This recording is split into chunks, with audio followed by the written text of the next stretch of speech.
Good. Hi, scholars. Happy Tuesday. Happy Tuesday. Today is September the 1st, 2020. So our standard today is still working off of RL 3.3.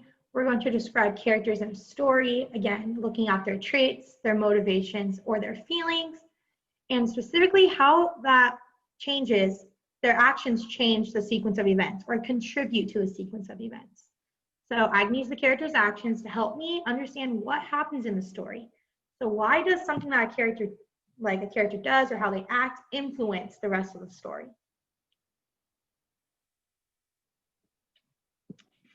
So what we're going to do is we're also going to introduce something called literal and non-literal meanings. And literal meanings are when you read a text, what it says is what it actually means, okay? For example, she tried the new recipe mom made and it left a really bad taste in her mouth. Okay, that's literal. We know when we taste something that's bad, we don't like it. Non-literal meanings are when the text, when we read it, and that's not what it means to say. So for example, she told her friend a secret and her friend told everyone in the playground, and that left her a bad taste in her mouth. That means she didn't have a good feeling about her friend anymore. So we're gonna watch a couple examples on this video about literal and non-literal meanings. And so I know you've heard the expression, have ants in your pants. Hi, I'm Heather Jenkins from Hand to Mind. Welcome to our Teach at Home curriculum. This is the 3rd grade, week 7, day 1 literacy video. So you're probably wondering why I have an umbrella. Well, where I live, it's been raining a lot. You could say it's been raining cats and dogs. Meow! Woof! Meow! So raining cats and dogs doesn't actually mean that cats and dogs are falling from the sky, but it does mean that it's raining for a long period of time or very heavy. Today, we're going to be talking about phrases and sentences like it's raining cats and dogs that might mean something a little bit different than what they say. Join me as we talk about literal and non-literal meanings. When we read, sometimes we encounter phrases or sentences that have literal and non-literal meanings. But what are literal meanings and what are non-literal meanings? Let's take a look. A phrase or sentence that is literal means exactly what it says. For example, the sentence, "The ants crawled on the picnic blanket," is a literal sentence. There can actually be ants crawling on the picnic blanket.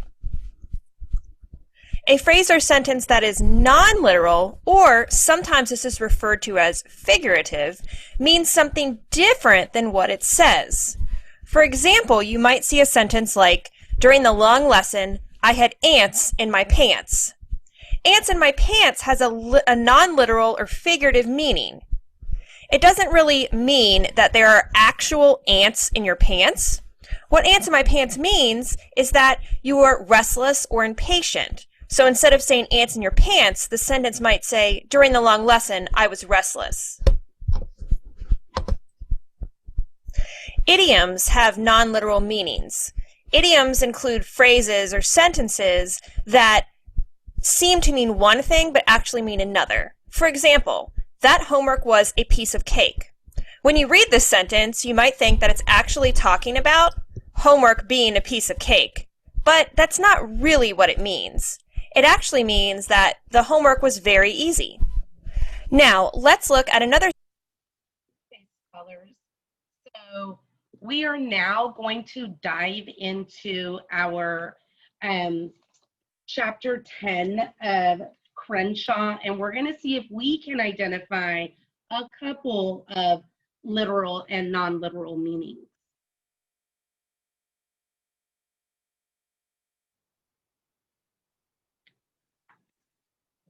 So I would like for you to follow along as I read. Make this a little clearer. Chapter 10, page 43. After I got ready for bed, I lay on my mattress and thought things over. I thought about the stuff I'd put in my keepsakes. bag, some photos, a spelling bee trophy, a bunch of nature books, my teddy bear, a clay statue of Crenshaw that I made when I was in second grade, my worn out copy of A Hole is to Dig. I thought about Crenshaw and the surfboard. I thought about the purple jelly beans. Top of page 44. Mostly, though, I thought about the signs I'd been noticing. I am very observant, which is a useful thing for a scientist to be. Here's what I've been observing. Big pile of bills, parents whispering, parents arguing, stuff getting sold, like the silver teapot my grandma gave my mom and our laptop computer. The power going off for 2 days because we hadn't paid the bill. Not much food except peanut butter and mac and cheese and a cup of noodles. My mom digging under the couch cushion for quarters, and my dad digging under the couch cushion for dimes. That sounds like a literal meaning. When we say my dad digging under the couch cushion for dimes, we know that Jackson's dad is looking for money under the couches. He's digging. That is a literal meaning. My mom borrowing toilet paper rolls from work. The landlord coming over and saying, "I'm sorry," and shaking his head a lot. It didn't make sense. My mom had 3 part-time, top of 45, jobs. My dad had 2 part-time jobs. You'd think that that would add up to 2 whole actual jobs, but it didn't seem to. My mother used to teach music at a middle school until they cut her job. That is an example of a non-literal, because when we say the phrase, they cut her job, that doesn't mean that they actually take Jackson's mom's teaching job and use scissors to cut it. What it means is she no longer had that job. They had to let her go or they had to fire her. Now she worked as a waitress at 2 restaurants and a cashier at a drugstore. She wanted to get another job teaching music, but so far nothing had come up. After my dad had to quit construction work, he started a handyman business. He did small fix-it stuff, but sometimes he wasn't feeling well and had to cancel appointments. He also gave private guitar lessons, and he was hoping to go to a community college part-time to learn computer programming. I figured my parents had a plan for making everything okay because my parents... Can you scoot it up a little bit? Oh. No, the book. Oh, excuse me, I'm sorry. I thought Miss Darcy was telling me I wasn't slanting. Thank you. He also gave private guitar lessons, and he was hoping to go to a community college part-time to learn computer programming. I figured my parents had a plan for making everything okay because parents always have a plan.